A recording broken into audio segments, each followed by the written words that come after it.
What's up, guys? Welcome back to the channel, Third Gen Junkies. You know who it is, Chris, back with another episode, another how-to. It's weird because I make good content, you know, a lot of times working on actual cars and building stuff, and like Ruby was just in there dormant, needs a few things, and then I make how-to videos. I don't get very many views on the good content videos, was odd, whatever, but then I get good views on how-to videos, whatever. I have no problem with it. It is what it is. So today we've been doing an install of a brake fluid reservoir on a 3rd gen Camaro. So here's the tools that you need.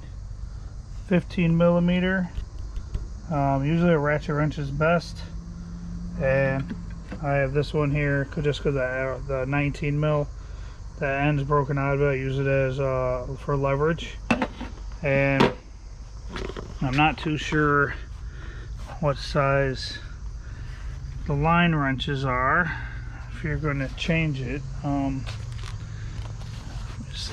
didn't check this before I started recording. Out of 12, so it's probably a 1/2 inch or 13 mil. No, it's not a 13. Maybe it's a 14.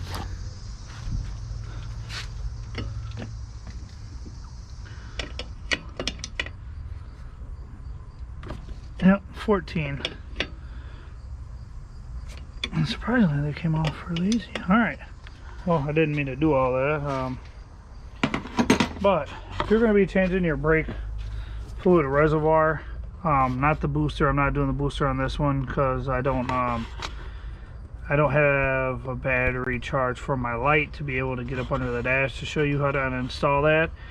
But basically, here's your proportioning valve that sends a proper amount of brake pressure and brake fluid. There's valves and springs inside here that tell the fluid how much pressure should go to the back and to the front tires.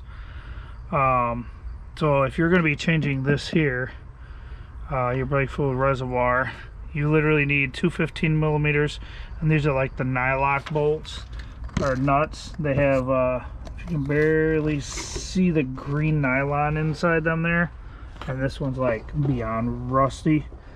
But so you're going to want to, like I showed you, I'm not going to take them all the way off, but because I want to leave it all together.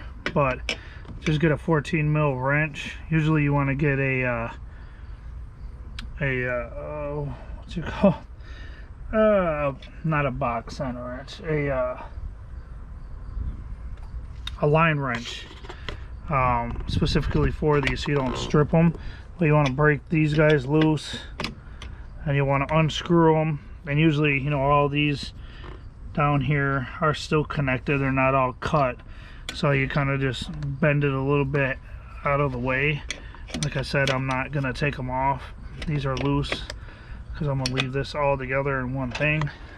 But then you want to take your 15 mil ratchet wrench in, put your box end on there, crank this guy loose. A pretty simple process, and you have to undo the lines here, because if you don't, there's this bracket right here that is also part of this here, which is held on by these nuts. So if you don't undo the lines, you won't be able to get this off, because if you look at it, the lines are going into here. If you don't take them off of here and you leave this all bolted up and you try to pull it off, that bracket's going to stop you. So crack this guy loose to the point where it's easy. Pull off with your fingers, and like I said, it's got the nylon plastic in it to keep it from coming off. And then got this one. Oh gosh. So what happens when you have rusty stuff. Plus this thing hasn't had a hood on it in probably 30 years. So it's all rusty.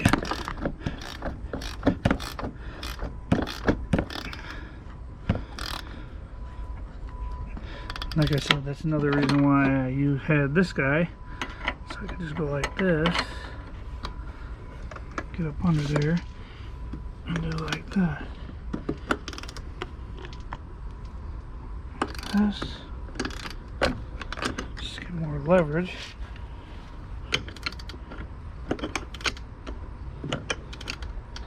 Should be able to do it by hand though.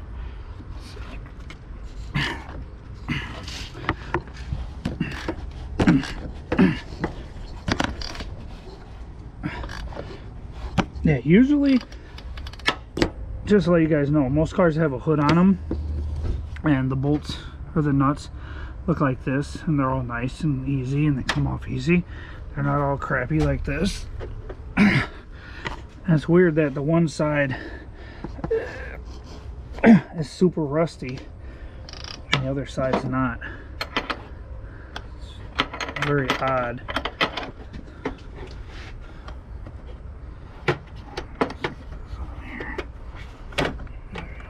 Get under there.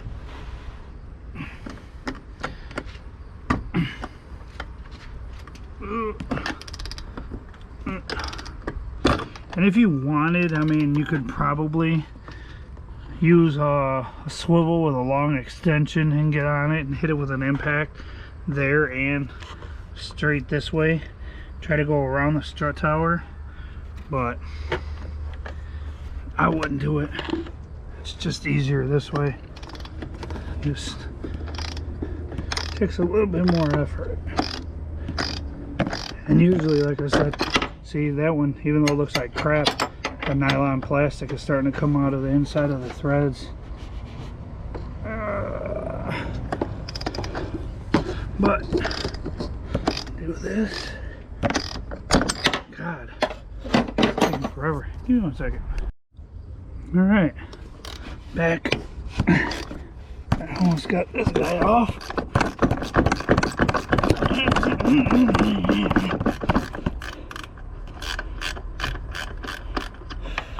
Whew. Shoot. Man. Oh, it's warm too. And then you just pull it off. Like so. And that there is this is your plunger for your brake booster here.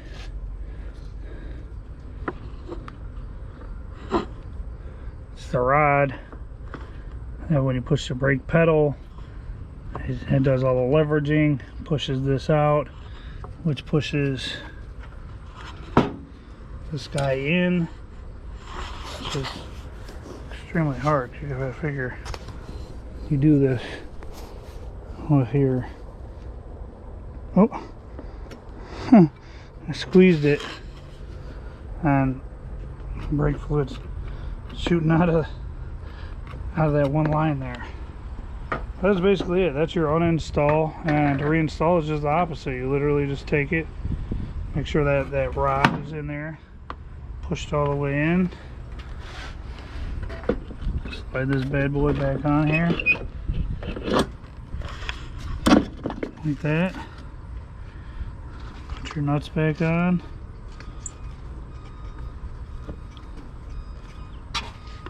Like so. Tighten them all the way down until they're tight. That's it. That's all there is to it, man. Pretty simple, not very hard. A lot easier, like I said, when the nuts actually look like this one over here, which is 90% of third gens.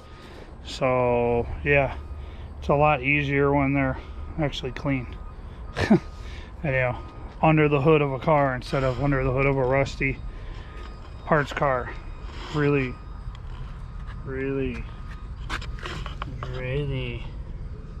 rusty parts car. Yeah, look at that. That's awesome. That is awesome because that is due to this stuff right here. Most people don't know this, but the 90 to 92 cars, they filled, you can barely see it in there moving when I push it down right here. I can get this to break a little bit more. I'll be able to show you guys better what this looks like.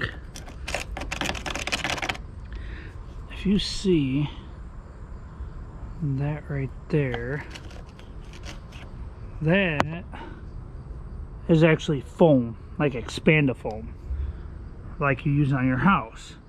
And the 90 to 92, I think it was 90 to 92, or maybe it was only 91 92. They use a lot more seam sealer, like this stuff here. And then I'm pretty sure it was 90 to 92. It might have just been 91 92. I'm not totally positive on that. I can't remember.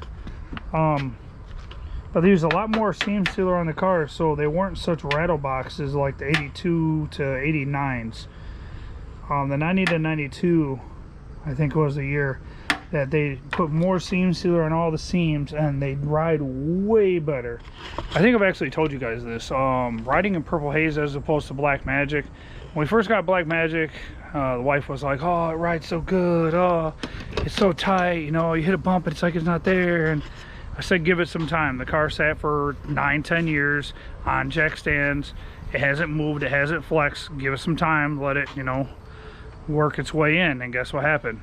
It turned into a rattle box. Every bump, everything you hit, the whole dash jiggles and wiggles, and that's how it is. But in Purple Haze, it doesn't do that because it's got the extra seam sealer. In the 82 to 89 cars, they did not use this foam sealer stuff in here. It literally feels like a sponge.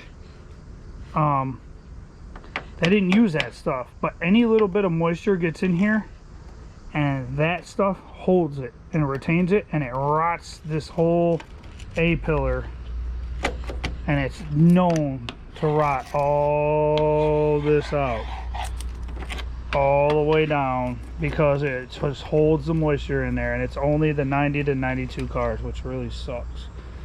And almost all the cars, I don't know why, every year they have this weird cracking that happens here. They say it's from body flex from the unibody, but also I found out that there is a lead like weld line in here in the top. It's like literally right here, and that has something to do with it as well. But yeah, so like, subscribe, share, drop a comment down below, let me know what's going on.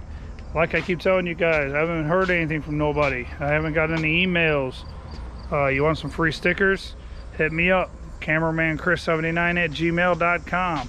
CAMERAMANCHRIS79@gmail.com. And I'll send you out some stickers. Also, we got more content coming. Like I said, this little girl in here, feel so sorry for her. I just got parts and stuff piled on her. I mean, the whole car has nothing but parts piled on top of it. The to-do list is very short on this car. I mean, I even got the timing light sitting here already, and some other parts that need to be put on. And there's parts down there in a box that need to get put on. I just got to find the time. I do got this next coming Saturday, and Saturday after that free. So hopefully I can get some stuff done on it and get the Impala off the trailer, get the windshield cut out of this. That's going to be a video that I'm going to do on it, get the windshield cut out of it so I could sell that.